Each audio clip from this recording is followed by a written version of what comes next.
Pernah gak sih kamu ngerasa begini? Kamu ada di ruangan, kamu dengarkan, dan kamu paham, bahkan kamu punya pendapat. Tapi entah kenapa saat kamu bicara, ruangan seperti tidak mendengarkan. Ide kamu lewat, pendapat kamu ditabrak, bahkan keputusan tetap diambil tanpa adanya kamu. Dan yang paling menyebalkan ialah kamu tidak dianggap bodoh, tapi juga tidak dianggap penting. Hari ini kita nggak akan menyerahkan dunia, karena seringkali yang membuat kita diremehkan bukanlah orang lain, tapi pola dalam diri kita sendiri.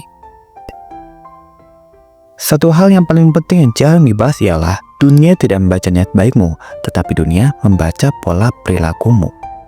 Bahkan kamu mungkin merasa, aku cuma gak enakan, aku cuma pengen jaga suasana, bahkan aku cuma gak mau ribut saja.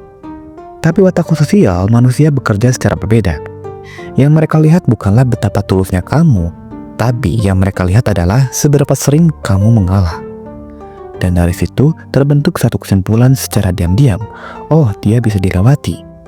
Bukan karena kamu tidak berharga, tapi karena kamu selalu tersedia untuk dikesampingkan.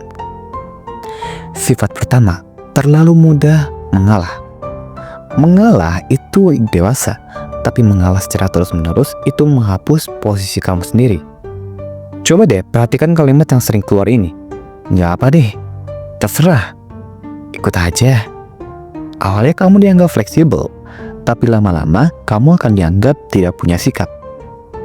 Masalahnya orang tidak tahu kapan kamu sebenarnya keberatan. Karena setiap kali kamu keberatan, kamu memilih untuk diam.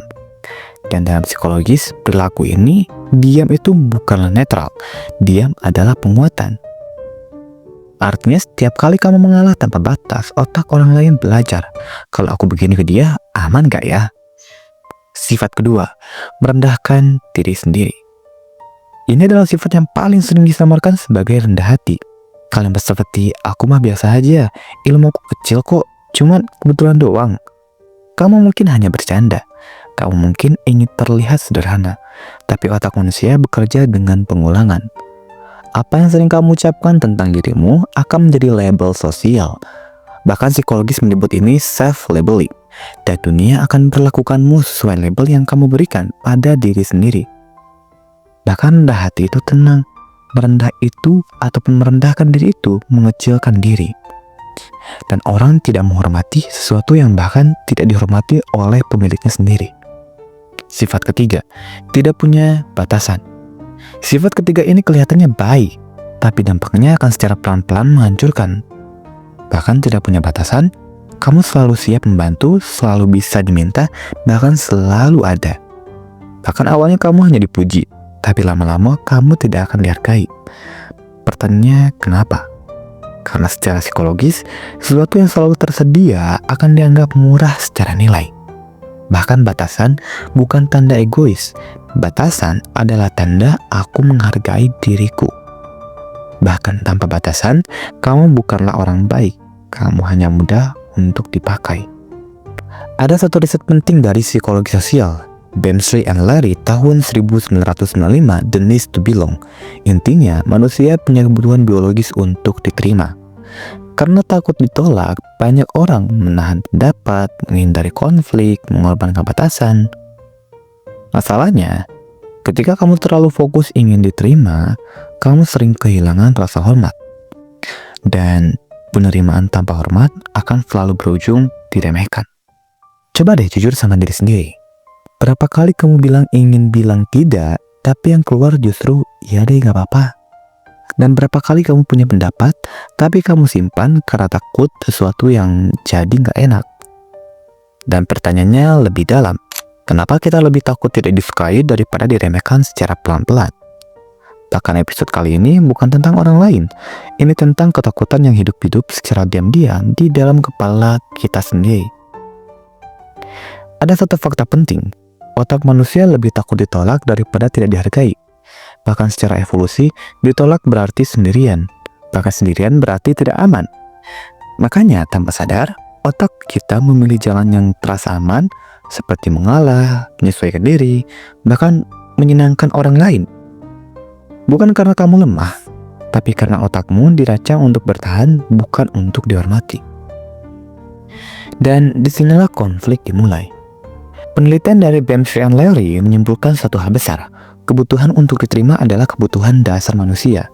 Karena kebutuhan ini, kita menahan pendapat, kita takut konflik, bahkan kita lebih memilih diam daripada ditolak.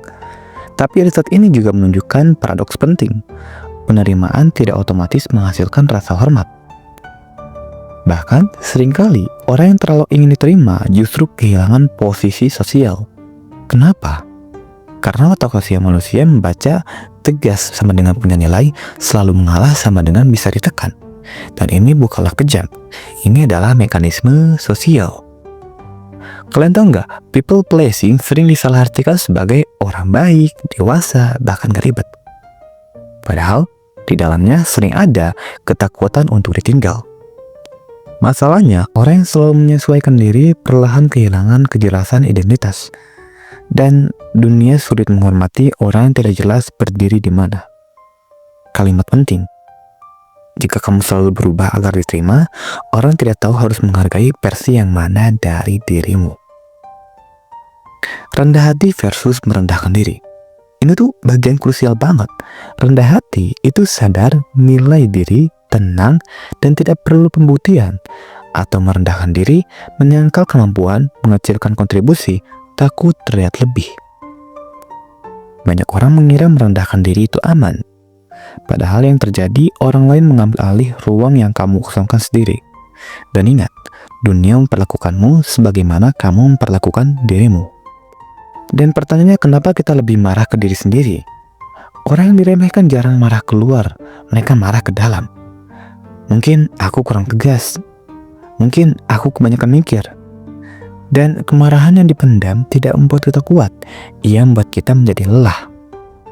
Padahal masalahnya bukan kamu rusak, masalahnya kamu takut kehilangan penerimaan. Ada satu ketakutan yang sering tidak diakui, bukan takut bicara, bukan takut tegas, tapi takut jika kita berubah orang-orang akan pergi.